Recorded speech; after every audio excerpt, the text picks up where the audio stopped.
Hi everybody. I think we've lost the geisha girl that I had started at the apartment. I cannot find it, so it either got broke or got lost in the move. Since I was sick and I had a lot of help in the move, it's very possible. So we're going to start again with a glazed and a not glazed, so you can see the difference right in front of you. This is our glazed. As you can see, I've started on her wings and her hands. And you can see the shiny surface. See it? Now on this one, I am starting Christmas early, but I do have a booth now, so I can sell some of the stuff. And if you all want something, just let me know, and I'll get with you, and I will mail out to you guys. Y'all know that. So if you see something you want, let me know. I will have my address in the comments. This is unglazed. Can you see the difference? There's no shiny. The sound is different. Listen. That's the unglazed. But when you do so with a glazed, there's a little bit of a sound difference, plus your fingers just smooth right over it and it has a shimmer. So you're going to paint them differently. When you start, see how I've done the face? It doesn't hurt on an unglazed to... Here, let me move her. Come with me, darling. We'll start with the unglazed. Load your brush. I lost my painting smock, so oh well. I'll find it later. When you're going on an unglazed piece, it does not hurt to put pressure on your brush, and you can load the brush a little heavier, okay? See, and then if you mess up and you get in his eye, don't worry about that. You can finish that and finish painting. Right now, you just want a base coat. So tip your brush up like this when you get in right next to the nose. Because if you don't, you're going to have a white streak right on his nose. So you need to be sure you get all the, just like a newborn baby, be sure you get all the cracks and crevices. But you can put more pressure on an unglazed piece. Now, a glazed piece, such as this little angel girl, who I think I've got her, another one of her size, almost like her in the closet. When you load your brush for a glazed piece, you want to go very minimal on your brush. See how there's not globs of paint? See how I've kind of thinned it out? When you're going to paint on your glaze, don't put pressure down on the brush. Put your brush on and just let it float over the top. Just like when you're painting your nails, go very gently, don't push. You push, you're going to have paint go everywhere. For the first coats, don't worry about messing up the lines. But for the first coat, since this glaze is baked in to the ceramic, you're not going to be able to get it off. Okay? There's some ceramics that you can sand the glaze off. And then there's others like this little girl. You're going to have to create your base coat. You can do that one of two ways. You can do what I'm doing here and just start painting. See how I've already started her wings and let it dry overnight? That's the base coat. Now I can paint over that. It has the same feature as the unpainted now. My finger's not slick, smooth over it. It's stopping and starting just like an unglazed piece. So you can do it that way.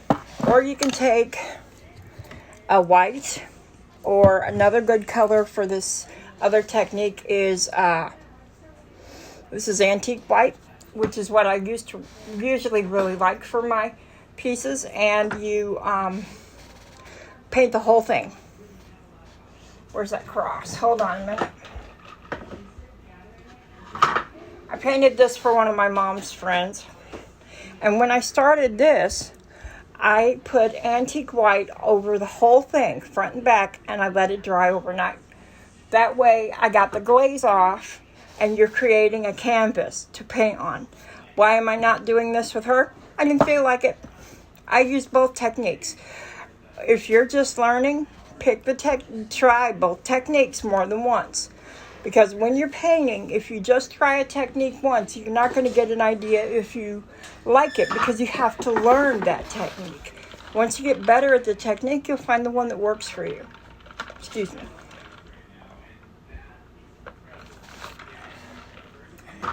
It is in the hundreds today. No kidding. Yesterday was 110 with the heat index. I hate Missouri in the summer. You got to cut off a slice of air.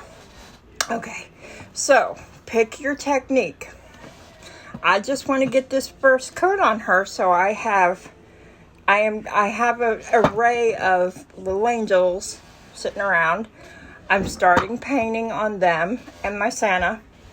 This is a fireman Santa for Christmas, but I'm starting it now because I want to take my time. Some of the pieces are a little rougher than others. This isn't the one I was looking for. Where are you, dude? There's a 3 set of these. This one, and this one, and there's another one. No, this is a 2 set. Sometimes you need to sand on those a little. Sometimes your unglazed pieces will be kind of rough. And there it is. It is a 3 set. There's the 3rd one. And he's got a rough patch on his arm that I need to use a little bit of sandpaper on. But again, he was unglazed from the start.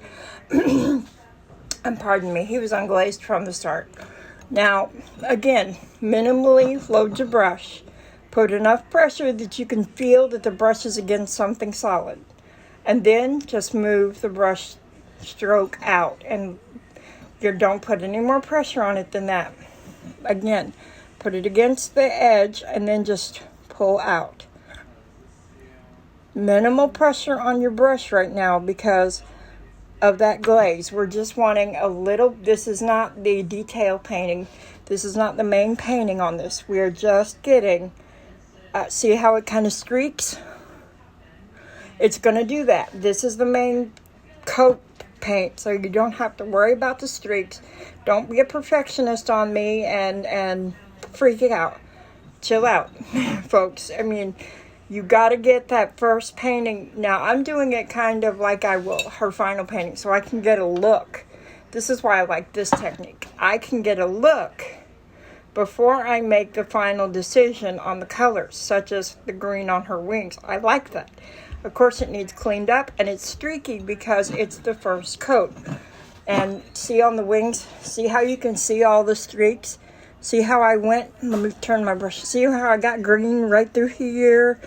And when I turn her around, you can see the mistakes on the back, and you can see some of the wing through there. That's fine. This will be fixed when you do your main painting. And the mistakes will be fixed in the pickups, in the finished painting that we do. But right now, just get a coat to cover. And I like using this technique, like I said, especially on a bigger piece, so that I can look and see what the color is going to look like. Do I want to darken the wings? Do I want the skin tone to be a little darker? Or do I want to maybe mix a different color with my paints?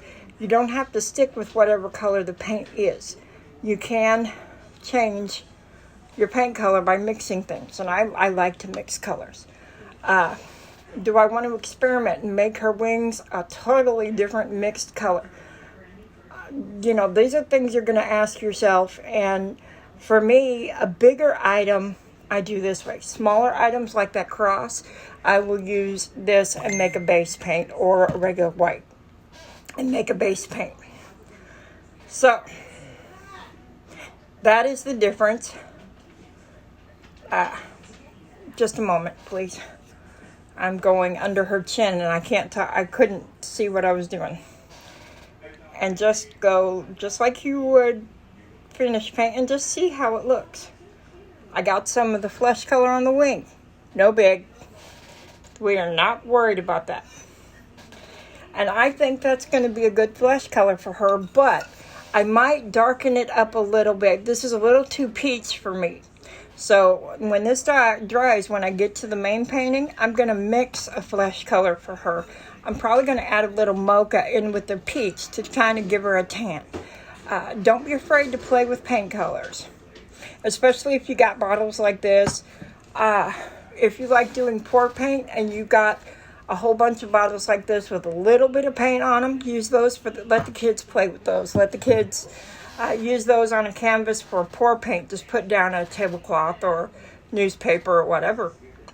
Give them a canvas, give them bottles of a little bit of paint left, and shoot, if it's nice out, let them go on the sidewalk and paint, or whatever.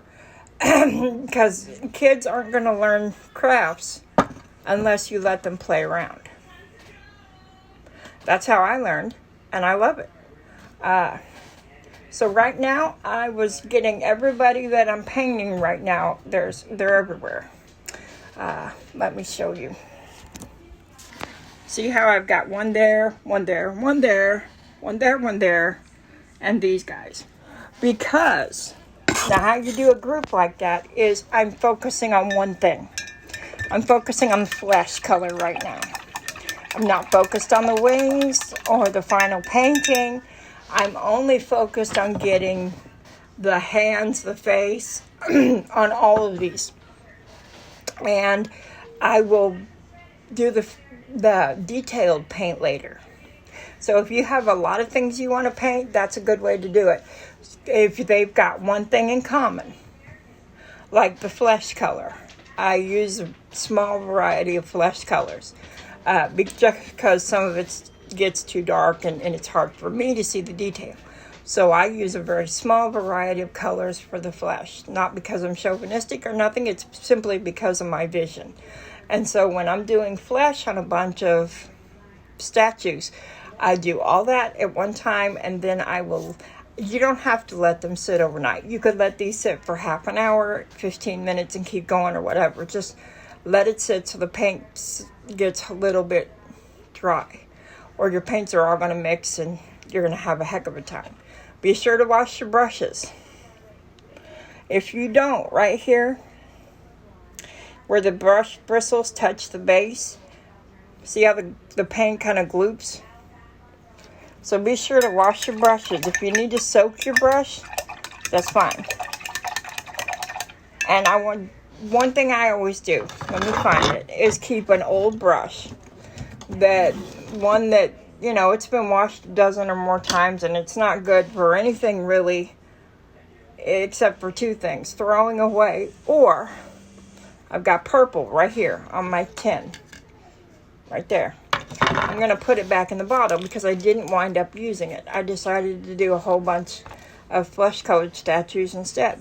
So scoop it up and just put it back as long as it hasn't been contaminated with another color, or dog or cat fur or whatever, and just keep one brush that you use to scoop your paint. I used a brush that is so corroded and corrupt with paint. You still wash this brush, but there's some brushes, they get stiff and there's no use for them. So you can keep one of those for this kind of thing because you don't want to waste your paint. Nobody has the money to waste their paints. So keep a brush around for that. But don't be afraid to make a mess. Don't be afraid to mix a color and hate it. You can even use, now this is what I use for lips, especially on some of the angels. It's nail polish. You can use nail polish as paint. That's all we've got for today. That's glazed versus unglazed. I'll give you one more look. This is glazed. And remember, when you're painting a glazed piece, don't do it all in one. If it's a bigger piece, don't try to tackle the whole thing all at once. Go in small sections, light paint on your brush, just give it an all-over coat of a different color, so that something like a white base coat, so that you can go and start painting over that. The difference, this is a dark, unfinished angel, and she was covered in this gold from top to toe except for the hair. They fired her mostly in this gold, I think. See, even the bottom, you can tell it wasn't painted on by me. I don't use a primary coat like that. I think that is your base coat should be a light color because they're easier to cover with detail painting than your darker colors. If you have painted before and you just want to get a look at what colors might look good on what piece, especially if it's a larger piece, use the technique I showed you. And just that will give you an idea. Maybe you don't want the wings green after you've got the first coat on. If the first coat is so light and you can still see the white through it, I could cover that with a different coat if I wanted to, instead of having to sand it off. That's two different ways to do. And this is coated with a glaze that we couldn't get off, and this one is uncoated. You can even see the difference in the face that I've already painted. Then the face of this one's going to streak more because the paint is sitting on top of that glazed layer, whereas this one, almost dropped him, is able to soak straight into the ceramic. That's the difference. This one can't soak straight in, this one can. So your techniques on painting them are going to be different. Everybody have a good day. Bye, guys.